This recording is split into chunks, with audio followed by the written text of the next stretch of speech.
আগের দুটো ভিডিওতে তোমরা তো দেখে বুঝতেই পেরে গেছো যে আমরা কোথায় ঘুরতে এসে গেছিলাম। কোথায় বলো তো? আমরা এসেছিলাম গঙ্গাসাগরে।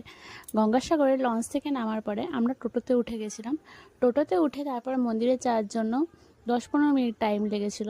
যেহেতু আমরা অনেক সকাল সকাল বেরিয়েছিলাম, সেহেতু আমরা কিছু খেয়ে আসিনি, আর মন্দিরে তো পুজোও দেবো ভেবেছিলাম, তাই জন্য শুধু চা খেয়েছিলাম। তাও টোটোতে ওঠার আগে আমরা একটু চা খেয়ে নিয়েছিলাম। আর এই গরমে দেখতেই পাচ্ছ আমাদের অবস্থা, পুরো ঘেমে নিয়ে গেছি, তাও আমরা ঘুরতে আসা ছাড়বো না। মানে কিছুই হয়ে যাক, তাও আমরা ঘুরবই। তো কিছুটা টোটোতে করে আসার পরে এই যে গঙ্গাসাগরে পৌঁছে গেছি। গঙ্গাসাগরে কপিলমুনির মন্দির দেখাই যাচ্ছে।